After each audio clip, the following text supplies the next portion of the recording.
Daging sapi menjadi menu makanan favorit masyarakat saat Hari Raya Idul Fitri atau Lebaran. Biasanya, masyarakat mengolah daging sapi menjadi beberapa menu khas Lebaran, seperti rendang, semur daging, dendeng balado, dan menu daging lainnya. Saat memilih daging sapi, penting untuk memperhatikan kualitas dan kesegarannya. Selain bisa mempengaruhi cita rasa makanan yang disajikan, memilih daging sapi yang segar penting untuk menghindari penyakit akibat paparan kuman atau bakteri dalam daging. Untuk mengetahui cara memilih daging segar dan berkualitas, Sobat Vidivisi dapat menyimak penjelasan dokter spesialis gizi klinis, Dr. Putri Sakti berikut ini.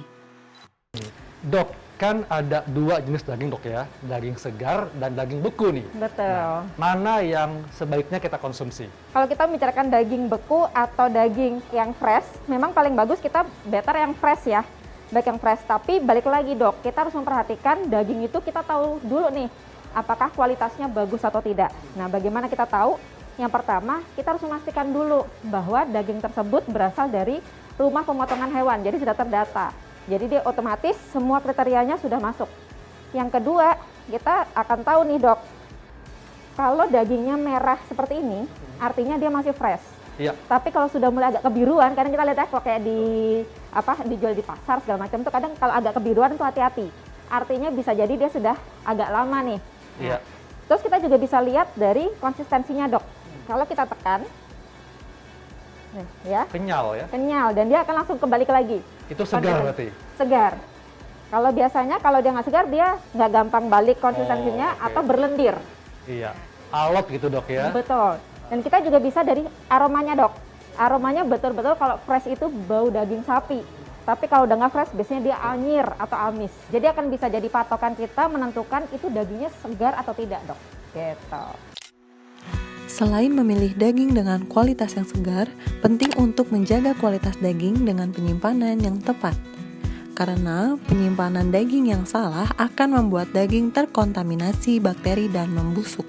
Jika dikonsumsi, daging sapi yang membusuk bisa menimbulkan permasalahan kesehatan dan beresiko mengalami keracunan makanan. Kalau untuk penyimpanannya dok, biasanya kalau daging beku ini pastinya dia harus tidak boleh dicuci.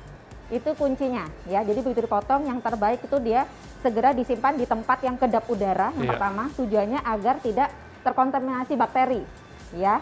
Kemudian yang kedua, kita segera masukkan ke alat pendingin, misalkan freezer ya. Dan itu akan menentukan dok berapa lamanya tergantung dari suhu kulkas kita. Nah, suhunya tuh yang paling disarankan kalau yang bagus tuh di bawah minus 12 derajat Celcius.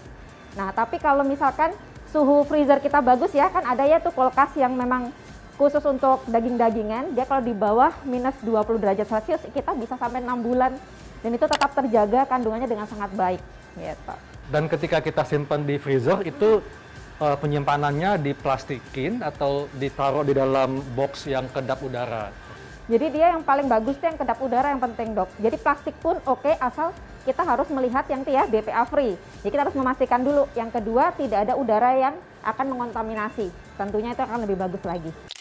Saat memasak daging, ada satu hal yang tak kalah penting, yakni memastikan daging yang dimasak sudah matang sempurna. Memasak daging hingga matang penting untuk kesehatan, karena daging yang kurang matang berpotensi menyimpan beragam bakteri di dalamnya, seperti E. coli, Salmonella, dan Listeria.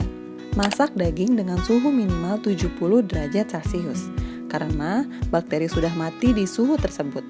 Jadi, hindari memakan daging setengah matang ya. Stay safe and healthy. Sampai jumpa di episode Health Today berikutnya.